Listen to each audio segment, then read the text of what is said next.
नमस्कार दोस्तों, आज मैं आपके लिए रेलवे ग्रुप डी के लिए बहुत इंपॉर्टेंट क्वेश्चन कराऊंगा। वीडियो को पूरा देखिएगा। चलिए स्टार्ट करते हैं। पहला सवाल है, यदि 1 अक्टूबर को रविवार हो तो 1 नवंबर को क्या होगा। बहुत अच्छा सवाल दिया गया है। देखिएगा, यहां पे आपसे बोला गया कि 1 अक्टूबर को कौन सा दिन है, रविवार का। ठीक है, 1 अक्टूबर को, ठीक है, 1 अक्टूबर को रविवार दिया गया है। ठीक है, ये सवाल में कहा गया है। मेरी बात याद रखना कि जितने तारीख दी गई है, 1 अक्टूबर हो चाहे 2 हो, 5 हो, 10 हो, जितने तारीख दी जाएगी उस महीने में से उतना घटा दोगे। जैसे अक्टूबर का जो महीना होता है वो कितने दिन का होता है, वो होता है 31 दिन का। अब उसने 1 अक्टूबर बोल दिया तो 1 घटा दो। जितने तारीख वो बोल देगा उतना घटा देना है। 10 बोल देगा 10 घटा दो, 8 बोलेगा 8 घटा दो। यहां 1 बोला है तो 1 घटा दो, बचेगा कितना, 30। ठीक है, 30 बचा ना। तो अक्टूबर के महीने में कितने दिन बचे, अक्टूबर के महीने में बचे 30 दिन। जो बचे हुए दिन है वो लिखना है। अक्टूबर के बाद कौन सा महीना आएगा, नवंबर का महीना आएगा। ठीक है, नवंबर का महीना आएगा। और नवंबर में कितने तारीख का पूछा उसने, 1 तारीख का, तो 1 ही लिखेंगे। नवंबर में जितने दिन का पूछा जाएगा, बोल देता 10 नवंबर का बताओ तो यहां 10 लिख लेंगे, 12 का बताओ तो 12। ठीक है, तो 30 दिन तो बचे अक्टूबर के महीने में। नवंबर में पहली नवंबर का ही पूछा तो 1 ही लिख लेंगे।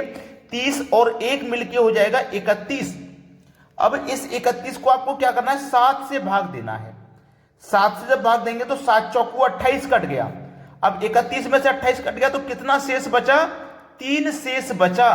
तो हमको इससे कोई मतलब नहीं है, जो रिमाइंडर बचा है, जो शेष बचा है उसी से मतलब है।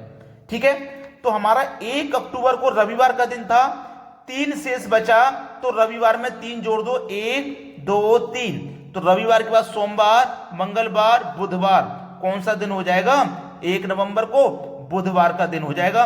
ये आपके सवाल का सही जवाब हो जाएगा, सी ऑप्शन। सभी को प्रश्न क्लियर हुआ। अब देखते हैं अगला सवाल। अगला सवाल है, यदि 13 फरवरी को गुरुवार हो तो 4 जनवरी को क्या होगा। बहुत अच्छा सवाल। इस बार फरवरी का देके जनवरी का पूछा है, यानी कि पहले का पूछा है। कोई बात नहीं, देखो फरवरी का महीना नॉर्मल 28 दिन का होता है। अगर यहां पे वर्ष क्लियर होता, जैसे 2016 या 2020, अगर लीप वर्ष इसमें दिया जाता तो हम फरवरी का महीना 29 का लेंगे। लेकिन कोई ऐसा कोई नहीं कहा गया है कि फरवरी का महीना इतने का है। तो यहां पे आप फरवरी का महीना जो जनरली होता है 28 दिन का वही लेंगे। ठीक है, तो फरवरी का महीना जो 28 दिन का होता है उसमें से उसने 13 फरवरी की बात कह दी, तो उसे आप माइनस कर दो। जो मैंने बताया, जितने दिन की बात बोल देगा उसे माइनस कर देंगे। तो 28 में से 13 गया, बचा कितना, 15। तो फरवरी के महीने में कितने दिन बचे, फरवरी के महीने में बचे भैया 15 दिन। ठीक है, 15 दिन। और उसने पूछा 4 जनवरी का, तो जनवरी में हमें केवल 4 तारीख तक जाना है। तो 4 का पूछा है ना जनवरी में, तो जनवरी में हमें केवल 4 तक जाना है। 4 रखेंगे, जनवरी के 4। 15 और 4 मिलके हो गया 19। डिवाइड हमेशा 7 से करते हैं। 7 दूने का 14, 19 में से 14 कट गया, 5 शेष बचा।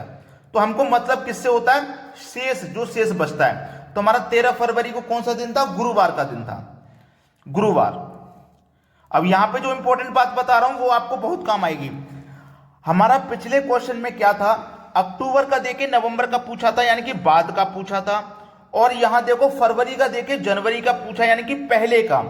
देखो जब बाद का पूछता है ना, तो जो दिया हुआ दिन है बाद की तरफ जोड़ेंगे, जो शेष बचेगा। अगर पहले का पूछा है तो जो दिया हुआ दिन है उससे पहले की तरफ जोड़ेंगे। तो यहां पे जो शेष बचा है ना 5, इसे पहले की तरफ जोड़ेंगे, 1 2 3 4 5, क्योंकि पहले का पूछा है। अगर बाद का महीना का पूछता, जैसे फरवरी के बाद मार्च या अप्रैल का ऐसे पूछता, तो हम बाद की तरफ जोड़ते। तो गुरुवार से पहले बुधवार, मंगलवार, सोमवार, रविवार, शनिवार, कौन सा दिन हो जाएगा भाई, शनिवार का दिन। सभी को प्रश्न क्लियर हो गया। शनिवार पहले ही ऑप्शन में दिया गया है। अब देखते हैं अगला सवाल। अगला सवाल है, यदि 30 जनवरी 2013 को गुरुवार हो तो 2 मार्च 2013 को कौन सा दिन होगा। देखिएगा कौन सा महीना है, जनवरी का ना। जनवरी का महीना कितने का होता है, 31 का, जिसमें से उसने 30 जनवरी को बोला है गुरुवार है।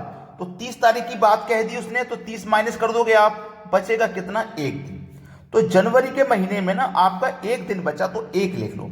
जनवरी के बाद कौन सा महीना आएगा, फरवरी आएगा। ठीक है, यहां पे पूछा है मार्च का, तो फरवरी के बाद कौन सा महीना आएगा, मार्च का आएगा।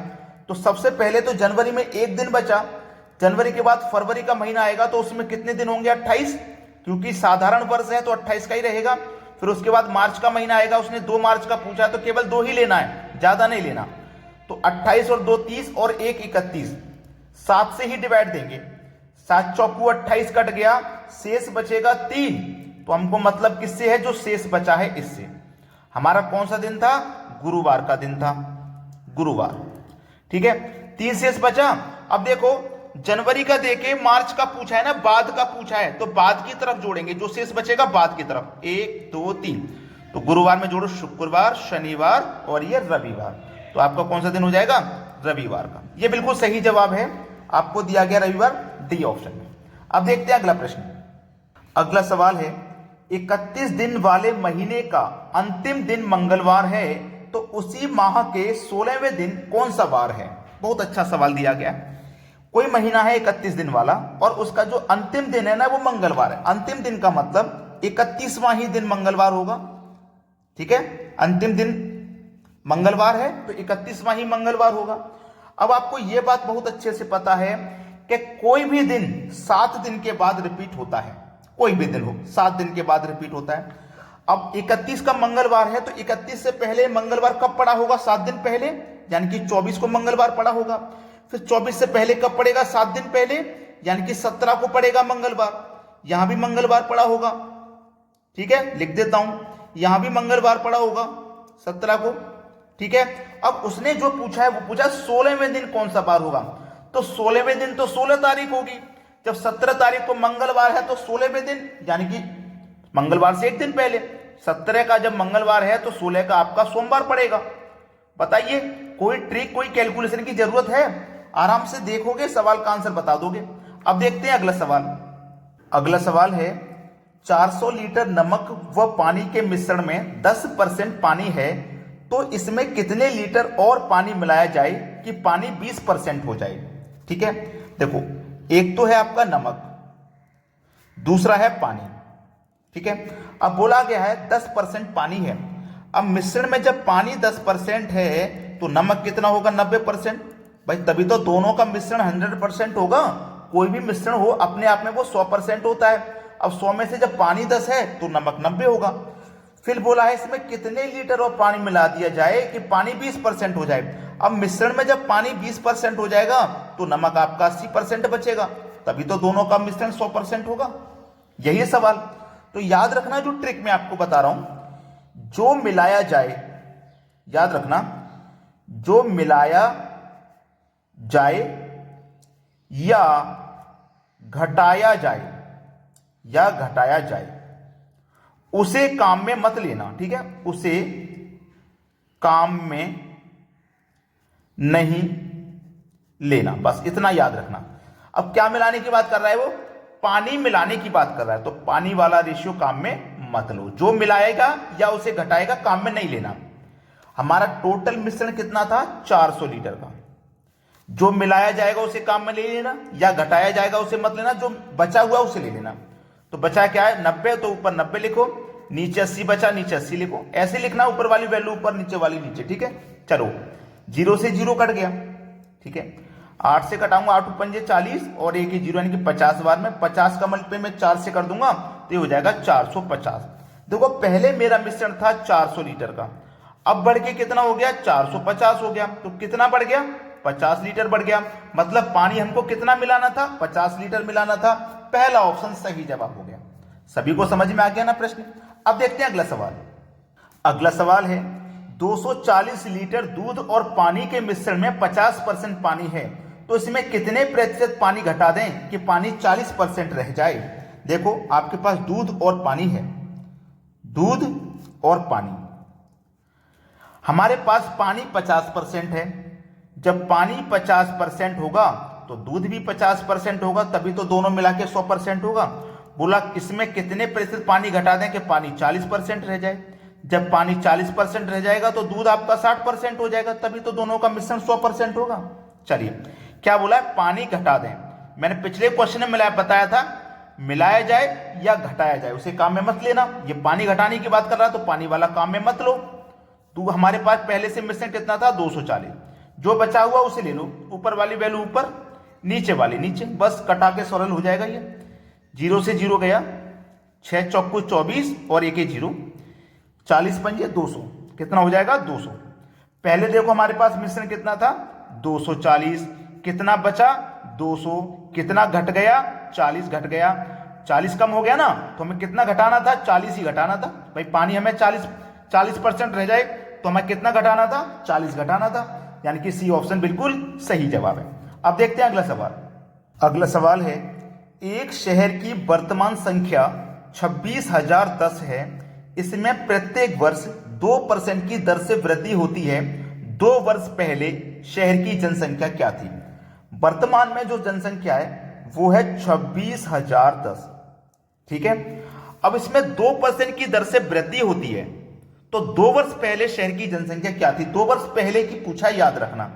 बाद की पूछे या पहले की पूछे, कैसे करते हैं इसी सवाल में मैं आपको बता दूंगा। इसमें पहले की पूछा है ना, तो क्या करना है, 2% की दर से हम वृद्धि हो रही है, तो 100% होती है अपने आप में जनसंख्या, उसमें 2 की वृद्धि होगी तो 102। तो इस 102 को आपको बटे में लिखना है। बटे में कब लिखना है? जब आपसे पहले की पूछेगा, ऊपर 100 लिखना है, ठीक है। ये पहले की पूछेगा तब ऐसा करना है। अगर बाद की पूछेता तो इस 102 को ऊपर लिखेंगे और 100 को नीचे। पहले का पूछेगा ना, तो जो बड़ी हुई संख्या है उसे नीचे लिखना है, 100 में जो हमने जोड़ के लिखा है उसे नीचे। अब ये प्रक्रिया 2 बार हुई है ना 2 वर्ष में, तो इसको हम 2 बार लिखेंगे, इसी चीज को 2 बार। बस अब इसको कैलकुलेट कर लीजिए, कटा लीजिए, बस आंसर आ जाएगा, सवाल यही खत्म। देखो 2 से मैं से कटाऊंगा, ये 50 बार में कटेगा, और 2 से ये 51 बार में कटेगा, 2 से ये भी 50 बार में कटेगा, और 2 से ये भी 51 बार में कटेगा, ठीक है। अब 51 का मल्टीप्लाई मतलब 51 का स्क्वायर हो जाएगा, जो कि 2601 होता है, ठीक है, ये होता है। अब ध्यान देना, ये 2601 और ये भी 2601, तो 2601 से 2601 एक बार में कट गया और एक ये 0 आ गया। अब क्या करना होगा, 10, 50 और 50 का गुना करना होगा और आपका आंसर आ जाएगा। 50 और 50 का गुना कर लो पहले, 5 5 25 और 2 0 मतलब 2500। अब 2500 का गुना 10 से करेंगे तो केवल 1 0 बढ़ जाएगा, तो 2500 पहले से था, 10 से गुना करेंगे तो 1 0 बढ़ जाएगा, मतलब 25,000 हो जाएगा। पहला ऑप्शन सही जवाब है। अब देखते हैं अगला सवाल। अगला सवाल है, यदि किसी वृत्त की त्रिज्या में 50% की वृद्धि कर दी जाए तो उसके क्षेत्रफल में कितनी वृद्धि होगी?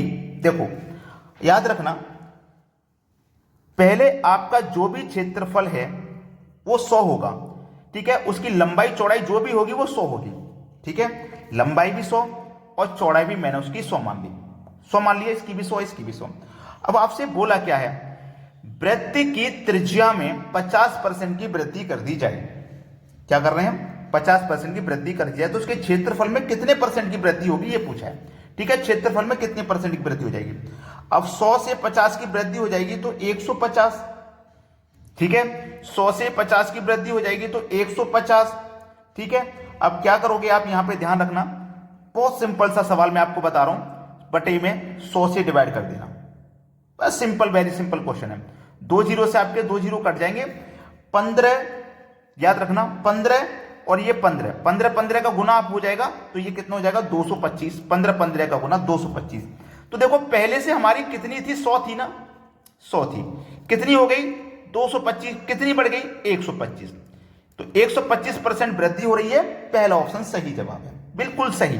तो आपने अगर अभी तक लाइक नहीं किया है वीडियो को तो लाइक करें, और शेयर नहीं किया तो भाई उन बच्चों तक जरूर शेयर कर दें जो तैयारी कर रहे हैं लेकिन कोचिंग सेंटर के बिना तैयारी कर रहे हैं। ऐसे बच्चों की मदद जरूर करें, शेयर करें, ठीक है दोस्तों, धन्यवाद।